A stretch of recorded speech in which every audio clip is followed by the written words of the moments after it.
Fidèles téléspectateurs de Chirfla Télévision, bonsoir et merci pour votre constante fidélité à nos programmes. Bienvenue dans ce 18h, dont voici l'unique et les principaux titres. Ouverture du tout premier salon international de la défense et de la sécurité sous la présidence du chef de l'État, le président Assimi Goïta, président de la transition, à suivre dès le début de ce journal.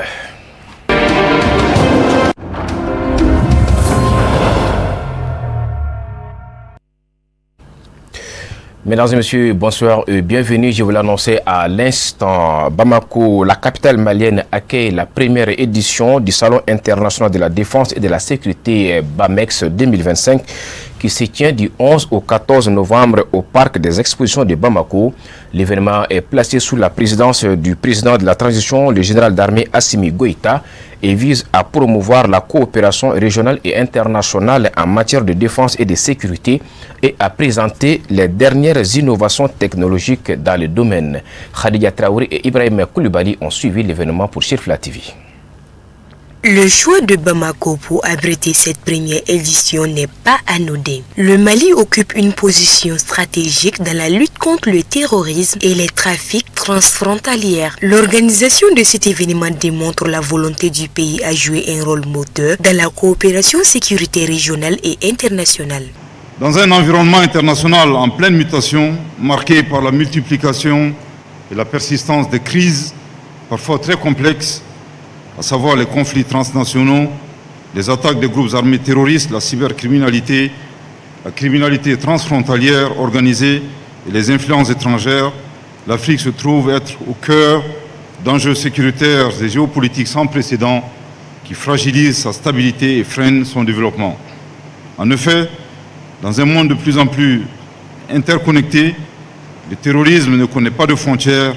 Nous assistons à une mutation profonde des modes opératoires des groupes terroristes qui ne se contentent plus d'armes et d'explosifs, mais utilisent désormais, avec le soutien de leurs sponsors, de la logistique moderne, notamment des drones kamikazes, des engins explosifs improvisés. Aussi, ils exploitent à des fins maléfiques l'intelligence artificielle, les réseaux sociaux chiffrés et les plateformes numériques se traduisant par la planification et l'exécution des attaques et par la manipulation des esprits. Dans un tel contexte, la sécurité ne peut plus être envisagée comme une option, mais plutôt comme étant une obligation. Elle s'impose comme une condition essentielle à la survie des États, à la protection des populations et à la souveraineté des nations africaines. Le succès de la lutte existentielle contre le terrorisme exige désormais anticipation, innovation et coopération renforcée, sincère. Face à ces nombreux défis, l'Afrique n'a d'autre choix que de bâtir une architecture de sécurité autonome, fondée sur la coopération et la mutualisation. Lors de cette cérémonie d'ouverture, le ministre de la Sécurité et de la Protection civile a mis en avant les efforts du gouvernement pour améliorer la sécurisation des personnes et des biens et lutter efficacement contre les menaces terroristes et criminelles. Il nous faut exprimer notre profonde gratitude ici à son Excellence le général d'armée Assimi Goïta, président de la transition, chef de l'État, chef suprême des armées, président de la Confédération des États du Sahel, dont la perspective visionnaire pour le Mali et la bienveillante sollicitude nous permettent de réaliser cet événement qui fait de notre pays un des rares sur le continent à oser s'attaquer au défi herculien d'imaginer, de préparer, d'organiser un salon dédié à la défense et à la sécurité. Je voudrais aussi associer à cet hommage appuyé le Premier ministre chef du gouvernement, le général de division Ablaye Maïga, ainsi que l'ensemble du gouvernement dont l'accompagnement et la solidarité ne nous a jamais fait défaut pendant tout le processus de conception et de réalisation de cet ambitieux projet. Le ministre de la Défense et des anciens combattants s'est quant à lui axé sur l'importance de la coopération internationale pour relever les défis sécuritaires auxquels le Mali et la région sont confrontés. Le Salon international de l'industrie de la défense et de la sécurité de Bamako, dénommé BAMEX 2025, est une première dans la sous-région. Né de la solide et franche coopération entre le Mali et la Turquie, Ce salon est la preuve concrète que le Mali est bien fréquentable et entend occuper sa place sur la scène internationale en partageant avec le monde sa riche expérience de la lutte contre le terrorisme et les autres défis sécuritaires modernes. L'ambassadeur de la Turquie au Mali, pays invité d'honneur, de souligner l'importance de la coopération entre les deux pays en matière de défense et de sécurité. Bien que le Salon de BAMEX 2025 ne soit pas une organisation conjointe de deux organisations de gouvernement, il s'inscrit quand même dans le cadre de la coopération bilatérale entre la Turquie et le Mali. Parce qu'actuellement, le soutien de la Turquie à la défense et la sécurité du Mali constitue l'aspect le plus critique de nos relations et qu'en Turquie, surtout au cours de ces dernières années, le secteur privé turc est devenu un véritable partenaire du secteur public, avec l'objectif d'assurer la protection et la survie de la nation, ainsi que celle des pays amis et des peuples opprimés. C'est pour cela que la Turquie attache une importance particulière à la formation des forces armées maliennes.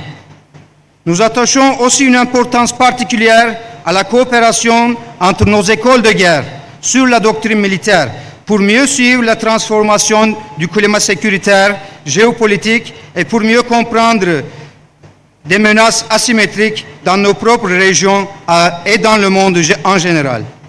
Turquie continuera d'être aux côtés du Mali dans sa lutte contre le terrorisme. Le salon se déroulera en 2 étapes. Les 11 et 12 novembre, les journées d'exposition au parc des expositions de Bamako et les 13 et 14 novembre, les journées de démonstration au centre Boubacar Sadassi de Koulikoro. Plus de 200 exposants et une 50aine de délégations étrangères sont attendus à cet événement majeur. Toujours au chapitre de l'actualité nationale, pose de la première pierre du projet présidentiel d'urgence hospitalière par le président de la transition, le général d'armée Assimi Goïta, chef de l'État. C'était lundi 10 novembre au centre de santé de référence de Korofina en commune 1 du district de Bamako. Cérémonie qui donne ainsi le coup d'envoi d'un vaste programme de modernisation du système de santé au Mali. C'est avec un immense espoir que je viens de lancer le projet présidentiel d'urgence hospitalière. Et cette initiative, qui couvre une grande partie de notre territoire, vise à doter notre pays d'infrastructures hospitalières de qualité et conformes aux normes sanitaires et surtout en phase avec la carte hospitalière. L'un des avantages de ce projet, c'est de rapprocher la sécurité sanitaire des populations tout en garantissant des soins de qualité. Ce projet ambitieux comporte 15 sites et surtout s'articule autour de 3 volets. Le premier volet concerne la transformation des CCRF de 7 arrondissements en hôpitaux de district. Et le deuxième volet va concerner la construction de nouveaux hôpitaux de district à travers le pays. Et le troisième volet, évidemment, va concerner la réalisation d'hôpitaux régionaux. Et ce projet phare, aujourd'hui, est entièrement financé par le budget national et ces infrastructures seront dotées d'équipements de dernière génération. Et à cela, je voudrais inviter Madame le ministre de la Santé et du Développement social à veiller à la continuité du service public et pendant la durée de la construction et surtout de veiller au respect du délai contractuel avec les entreprises. Quand il y a eu les états généraux de la santé, c'était l'une des recommandations phares. Donc je pense qu'aujourd'hui c'est une réalité et nous ne pouvons que féliciter l'ensemble des acteurs qui ont contribué à la réalisation de ces différents projets. L'actualité hors de nos frontières, le Niger refuse toujours de rouvrir sa frontière avec le Bénin, exigeant des garanties de sécurité avant tout assouplissement. Niamey accuse Cotonou d'abriter des soldats français, une affirmation que Paris et Cotonou démentent catégoriquement. Ce bras de fer diplomatique pénalise durement les populations frontalières déjà fragilisées. Voyons ce commentaire signé par Moussa Foma. L'impasse se confirme entre le Niger et le Bénin. Niamey a réaffirmé sa décision de maintenir la fermeture de sa frontière avec Cotonou, exigeant des signes satisfaisants de la part des autorités béninoises avant toute réouverture. Cette position ferme intervient malgré la dégradation de la situation économique et sociale pour les populations frontalières. Le nœud du problème réside dans de persistantes accusations de la part des autorités nigériennes de la transition. Lors d'un récent déplacement à Gaïa, près de la frontière, Niamey a réitéré ses allégations concernant la présence de soldats français près de Tourou, dans le nord du Bénin. Selon le président de la transition, ce regroupement de militaires français chassés du Tchad aurait débuté en décembre 2023. Les autorités nigériennes vont même jusqu'à affirmer qu'un porte-hélicoptère amphibie, le Tonnerre, aurait été mobilisé au port de Cotonou en soutien à cette présence. Ces accusations ont été fermement démenties tant par la France que par le Bénin. Les deux capitales ont rappelé que leur coopération militaire s'inscrit strictement dans le cadre d'accords bilatéraux et régionaux, excluant toute implication hostile contre le Niger. Malgré ces dénégations, le général Abdourahmane Tiani a exhorté les forces de défense et de sécurité nigériennes à une vigilance absolue face aux menaces perçues,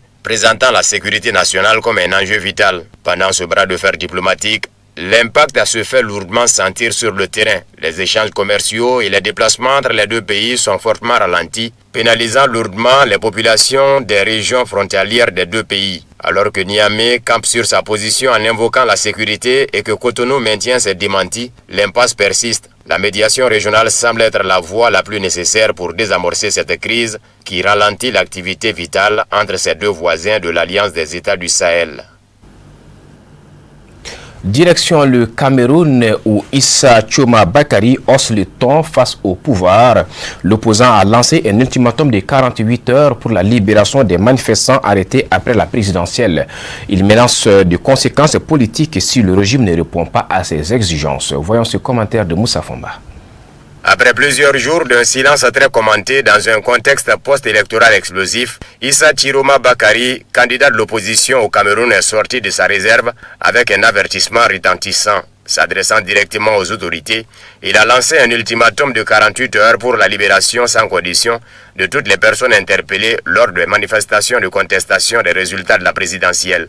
Issa Chiroma, que ses partisans présentent désormais comme le président élu, est réapparu dans une prise de parole au ton particulièrement grave et offensif. Il a dénoncé avec vigueur ce qu'il qualifie de gangstérisme d'État et de terrorisme d'État, accusant le régime de procéder à des purges ethniques et des arrestations arbitraires à travers le pays. Je donne 48 heures pour libérer tous nos enfants et nos compatriotes détenus dans les prisons du Cameroun. À défaut, le peuple camerounais se considérera en légitime défense et prendra ses responsabilités, a-t-il déclaré. Chiroma, ancien allié du régime et désormais son critique le plus virulent, promet de récupérer le pouvoir qu'il estime lui avoir été confisqué. Ce discours, qui intervient après des appels aux villes mortes diversement suivis, marque un tournant en exigeant une action immédiate du pouvoir. Jusqu'à présent, les autorités justifient les interpellations par la nécessité de maintenir l'ordre public face à ce qu'elles considèrent comme des troubles. Aucune réaction officielle n'a été enregistrée à la suite de la déclaration percutante d'Issa Chiroma. Les familles de détenus qui vivent dans l'angoisse et l'incertitude quant au sort de leurs proches retiennent leur souffle. À présent, voyons ce qui fait l'essentiel du reste de l'actualité en brève en image commentée par Moussa Fomba.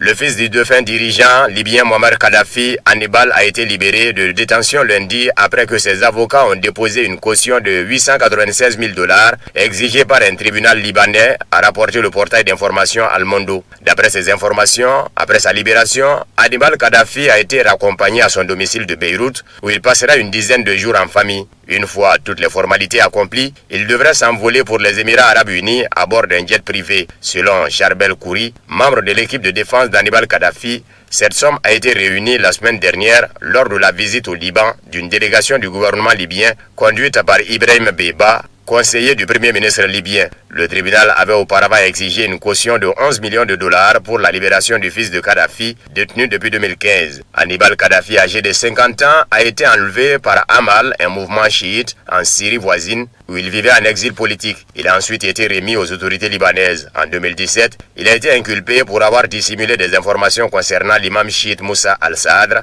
disparu en Libye en 1978. Hannibal, marié à Aline Skaf, une ancienne mannequin américain-libanaise de l'Algérie était responsable des exportations de pétrole libyen sous le régime de son père. Après l'assassinat de ce dernier en 2011, il a fui le pays avec sa mère, sa sœur et son demi-frère pour s'installer en Algérie.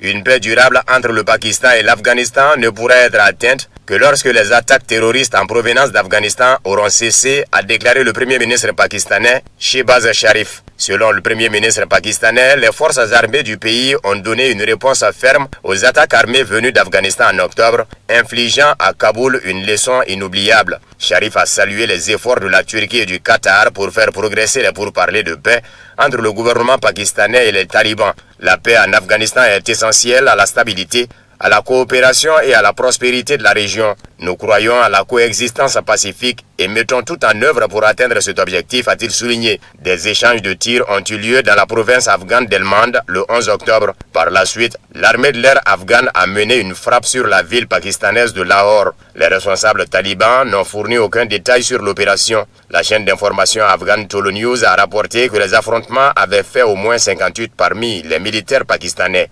Islamabad de son côté a déclaré qu'au moins 200 militants avaient été neutralisés, 19 installations terroristes détruites en Afghanistan.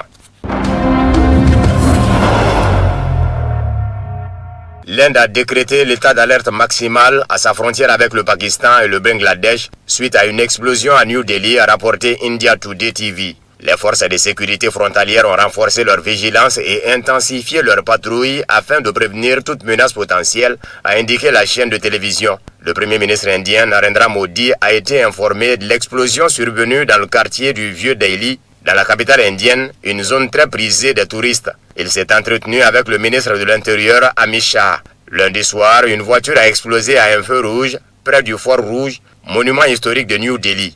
10 personnes ont été tuées et plus de 20 blessés. Les causes de l'explosion sont pour l'instant indéterminées. La police enquête sur l'incident.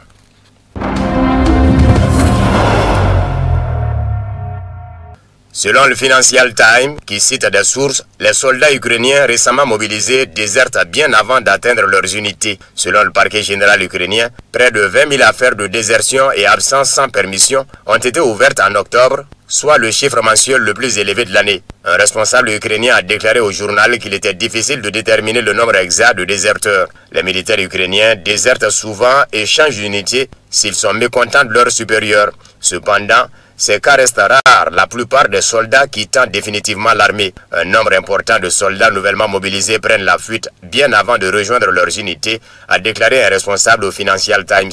De ce fait, les forces terrestres ne se développent pas, mais diminuent en réalité. La densité des forces ukrainiennes est déjà si faible que certaines parties du front ne sont gardées que par des drones, a ajouté un responsable sous couvert d'anonymat. Volodymyr Zelensky tente de remédier à la grave pénurie de militaires en augmentant le nombre de volontaires et en proposant de nouveaux contrats à court terme d'une durée de 5 ans. Cependant, le Financial Times a constaté que ces mesures n'ont pas donné les résultats escomptés, voire ne sont jamais entrées en vigueur.